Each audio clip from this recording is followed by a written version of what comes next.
सास बहू की ये कहानी सुनकर आपकी आंखें सजल हो उठेंगी। कुछ रिश्ते बहुत मीठे होते हैं, बस बातें कड़वी होती हैं। बहू कहाँ मर गई? अंदर से आवाज आई। जिंदा हूँ माँ जी। तो फिर मेरी चाय अभी तक क्यों नहीं लेके आई? कब से पूजा करके बैठी हूँ, ला रही हूँ माँ जी। बहू चाय के साथ भजिया भी ले आई। सास ने कहा, तेल का खिलाकर क्या मारोगी? बहू ने कहा, ठीक है माँ जी, ले जाती हूँ। सास ने कहा, रहने दे, अब बना दिया है तो खा लेती हूँ। सास ने भजिया उठाई और कहा, कितनी गंदी भजिया बनाई है तुमने।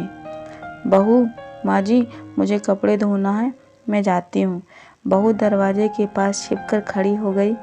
सास भजिया पर टूट पड़ी और पूरी भजिया खत्म कर दी। बहू मुस्कुराई और काम कर लग गई। दोपहर के खाने का वक्त हुआ। सास ने फिर आवाज लगाई, कुछ खाने को मिलेगा? बहू ने आवाज नहीं दी। सास फिर चिल्लाई, भूखे मारोगी क्या? बहू आई, सामने खिचड़ी रख दी। सास गुस्से से, ये क्या है? मुझे इसे नहीं खाना है, इसे ले जाओ। बहू ने कहा, आपको डॉक्टर ने दिन में खिचड़ी खाने को कहा है, खाना तो पड़ेगा ही। सास मुंह बनाते हुए, हाँ तू मेरी माँ बन जा। बहू फिर मुस्कुराई और चली गई। आज इनके घर पर पूजा थी। बहू सुबह 4 बजे से उठ गई। पहले स्नान किया, फिर फूल लाई, माला बनाई, रसोई साफ की, पकवान और भोज बनाया। सुबह के 10 बज गए।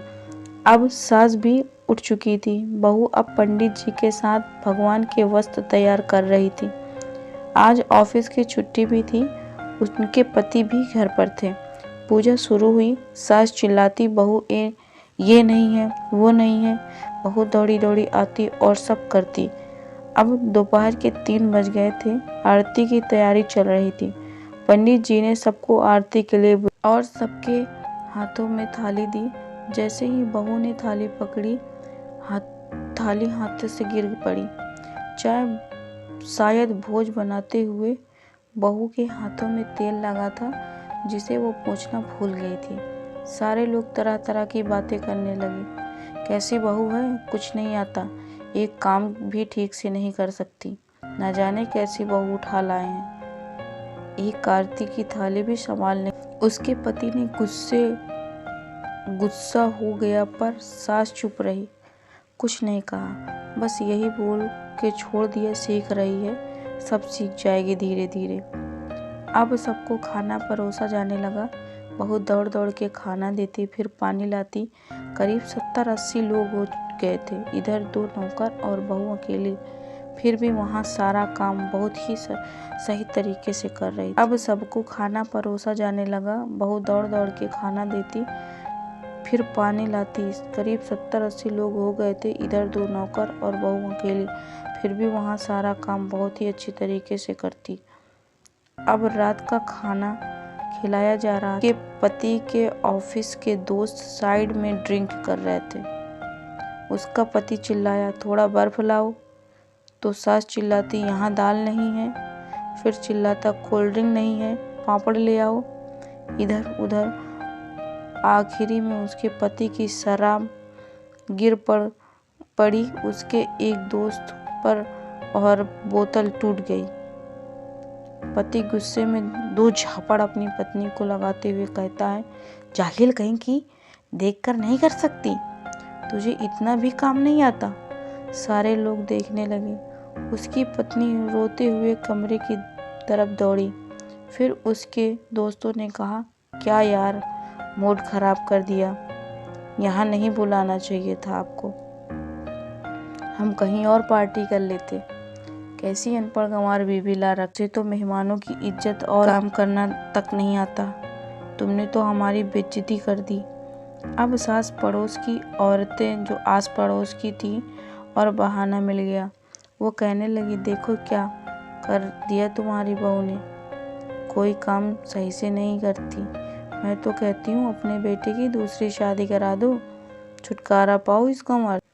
सास उठी और अपने बेटे के पास जाकर उसे थप्पड़ मारा और कहा, अरे नालायक, तुमने मेरी बहू को मारा, तेरी हिम्मत कैसे हुई, तेरी टांग तोड़ दूंगी।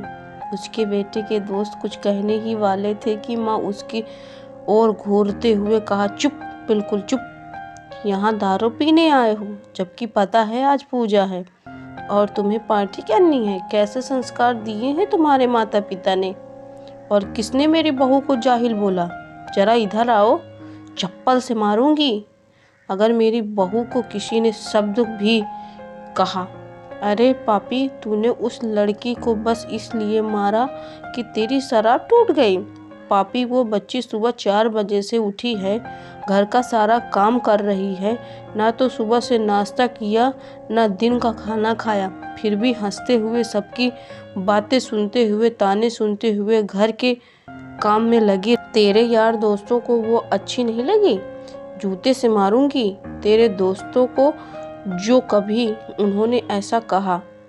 उसके यार दोस्त चुपके से खिसक लिए। अब सास बहू के कमरे में गई और बहू का हाथ पकड़कर बाहर लाई।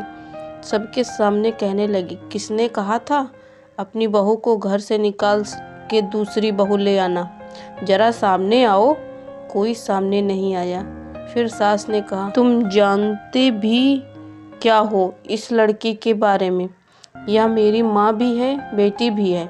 माँ इसलिए मुझे गलत काम करने पर डांटती है और बेटी इसलिए कभी कभी मेरी दिल की भावनाएं समझ जाती है। मेरी दिन रात सेवा करती है, मेरे 1000 ताने सुनती है, पर एक शब्द भी गलत नहीं कहती, न सामने न पीठ पीछे। और तुम कहते हो दूसरी बहू ले आऊं? याद है न छुटकी की दादी? अपनी बहू की करतूत सास ने गुस्से से पड़ोस की महिलाओं को कहा, अभी पिछले हफ्ते ही तुम्हारे मियाँ बीबी में भूखे छोड़ घूमने चले गए। मेरी इसी बहू ने 7 दिनों तक तुम्हारे घर पर खाना पानी, यहाँ तक कि तुम्हारे पैर दबाने जाती थी, और तुम इसे जाहिल बोलती हो? जाहिल तो तुम सब हो जो कोयले और हीरे में फ़र्क नहीं जानते। अगर आइंदा मेरी बहू के बारे में किसी ने एक लफ्ज़ भी बोला तो मुझसे बुरा कोई नहीं होगा, क्योंकि ये मेरी बहू नहीं, मेरी बेटी है। बहू सिसकियाँ लेते हुए फिर कमरे में चली गई। सास ने एक प्लेट उठाई और भोजन परोसा, बहू के कमरे में खुद ले गई। सास को भोजन लाते देखा तो बहू ने कहा, अरे माँ जी, आप क्या कर रही हो? मैं खुद ले लेती। सास ने प्यार से ताना मारते हुए कहा, डर मत, इसमें जहर नहीं है, मार नहीं डालूंगी तुझे। तुझे नई सास चाहिए होगी, पर मुझे अभी भी तू ही मेरे घर की बहू चाहिए। बहू ने अपने सास को रोते हुए गले से लगा लिया। सास भी रो दी पहली बार और कहा, चल खाना खा ले। फिर मजाक करते हुए कहा, फिर मेरे पैर दबाने चले आना, और ये ख्याल मन में मत लाना कि सास पैर बोलती है तो किसी दिन मैं इसका गला दबा दूं, क्योंकि कभी मैं भी यही सोचती थी। दोनों खूब हंसने लगी। कुछ रिश्ते बहुत मीठे होते हैं, बस बातें कड़वी होती हैं। अगर मेरी कहानी आपको पसंद आई हो तो मेरे चैनल को लाइक शेयर सब्सक्राइब कीजिए और अपने दोस्तों के साथ शेयर कीजिए। धन्यवाद।